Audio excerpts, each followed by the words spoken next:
In today's video, we're going to be going over the brand new YaGee DGR BO9. YaGee sent me out one of these gel blasters to make an honest review on. So there is no sponsorship between us, so I'm going to give you guys an honest review on this blaster. This is not the only one that I'm going to get. They're also sending me a few more to test out for you guys. And we're going to be using these in a few more wars, and I'm going to do a couple more reviews, so stay tuned. Anyways, the DGR BO9 comes in at a price around $80, which is on the high side of the gel blaster market, considering you Surge XL you can get for around 45 to 50 bucks. But we're really going to see if this is actually a competitor to that, but I actually have some high hopes in this thing. Let's get right into unboxing this thing and see what we got. Let's get right into unboxing this thing. Okay, nicely packed, I'd say. So we got all these extra accessories that you can buy from the website, it looks like. We have an instruction manual. This is for their other model, which we will also be getting. We have a pair of chunky protective eyewear. Honestly, I wouldn't use this pair because these ones aren't that comfortable. And then we have the muzzle for it. We have a bunch of stuff in here. Looks like we got 10,000 rounds of green ammo. Looks like we also got a 7.4 volt, 1200 milliamp battery, a battery charger, whatever that is, a screwdriver. Looks like we also got a few sling clip mounts, and I don't know what that will go to, but we'll see. Then we also have a sight, pretty cool sight. Looks like it's a red dot sight. Not all that great, but you know what? We'll be testing it out. We also got a front and back iron sight for this blaster right here. We have a small plastic foregrip. It is kind of cheap, but it actually feels pretty comfortable. We also have this magazine, which looks like it may be able to hold 200 to 250 rounds. And then in here, we have the blaster itself. I will say this thing's got some weight to it, even though it's a mostly plastic design. Is there anything else in this box? Nope. So we could set this box aside, and then we can start getting this thing put together. So starting off, we could put on the muzzle by just sliding this on like, how do you put this on? Slide it on just like that, I think. Okay, and then we could take this, put that like that. Yep, that works. Then we can slide this on just like this.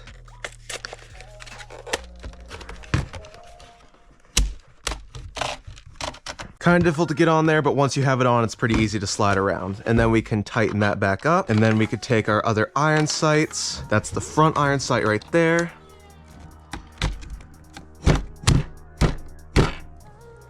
Just like that. And then we have the back iron sight right here.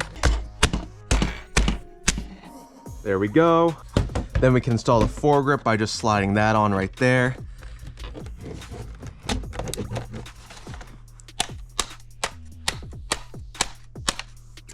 Even though there really is nothing to hold that together, that is very firmly on there. I might have to slide a little bit more forward. Okay, that is very tightly on there now. So now we could take our sling clip mounts, screw these right into here. Just like that. And then the other one, where does the other one go? We'll come back to that later. This, I think this just slides right onto one of these rails right here. Really no use for it, but I guess it kind of looks cool. Then we have this magazine right here, which we can slide in just like that. And it's in. And then right here, we have the blaster completely put together. Battery compartment is within the grip. What we could do is we could take this wire right here, take the massive battery we got, plug that in. Okay, there, I think we got it now. Close that up, turn the blaster on, you could take it off safe.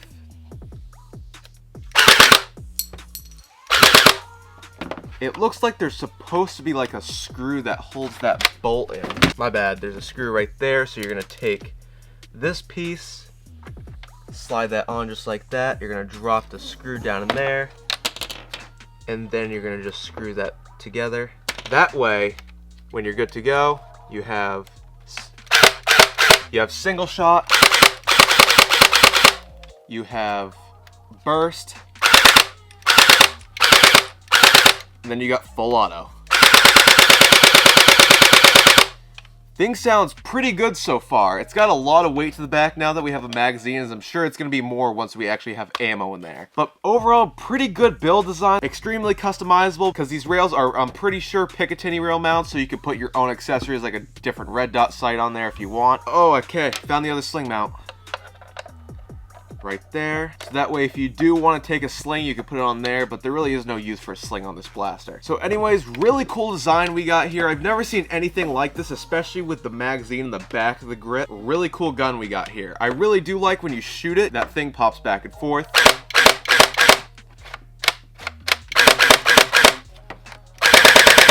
And the blaster is claiming a speed of 200 to 270 feet per second, which is quite a big range, but we'll be testing it out in a little bit. YaGee told me to use this ammo that comes with the blaster because it's supposed to enhance the performance of it, because these are hardened gel balls. So what we're going to do is we're going to get these things grown, and we're going to shoot this thing once they're fully grown. So what we're going to do is we're going to take these bullets, fill it up with some cold water so we get the best performance out of these things. Okay, there we go. Take these out of the sink. Time to get the time-lapse tripod all set up.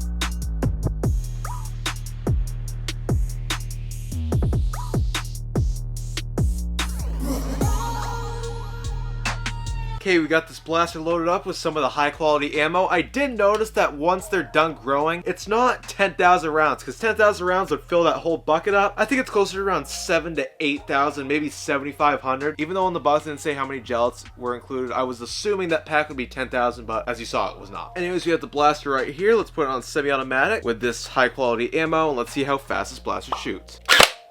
Shot 1, 230.1 FPS. Shot 2, 220.6 FPS. Shot 3, 252.8 FPS. Shot 4, 234.2 FPS.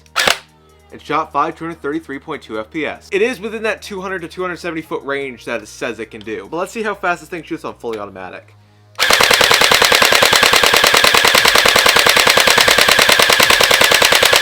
Shooting right around 9.7 to 9.8 rounds per second. Pretty good coming from this blaster. Now let's see how accurate this blaster is using the red dot sight. There, we got the red dot sight on. Let's see how fast this blaster shoots. I have it on burst right now. I have to put it to semi-automatic.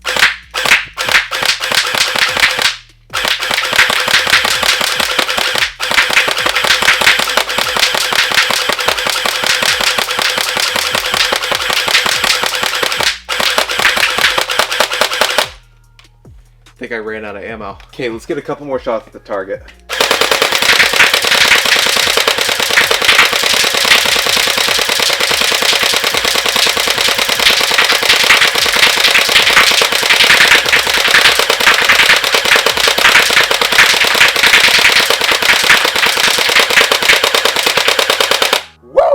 Thing is a blast to use. Let's get back to the desk so I can reveal my final thoughts on this amazing blaster. Even though most of you guys are probably thinking that I'm going to give a biased opinion on this blaster because the company sent it to me for free, but I'm going to give you guys an honest opinion. It's one of the best blasters that I've ever shot. Not only is the performance high, but just the amount of kickback you get from this electric blowback system is like no other gun that I've ever shot. Even my $400 gel blaster, this thing kicks back way more than that. The body design of it isn't that great of plastic, but it works really well. The red dot sight is decent, but the stock is too short for me to actually properly use it unless I get like uncomfortably close to it. But other than that, it's a really good blaster. There is a few things that I would change about it, but it's not really much. It'd be cool if they could make a drum mag for this blaster they could put in the back, because this 200 to 300 round magazine is not cutting it that well. Unless you're conserving your ammo on semi-automatic, you're not gonna last that long. Along with that, I would change the battery compartment because it kind of is a pain to get in there over and over again, but luckily the battery in this thing lasts quite a while. It's a really comfortable design if you're just using it regularly and you're not actually trying to aim down the sight. And also another feature that I found out not too long ago is that it has an LED light right here.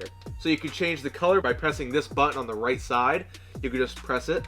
And it's made to show what team color you're on, even though I'm pretty sure people aren't going to be able to see it if you're holding it like this. But it's a cool feature to have. You have a rainbow mode, you have a blue, orange, I think, and then you got a purple. Pretty cool design though. Trigger response on this blaster is absolutely insane. Like, it's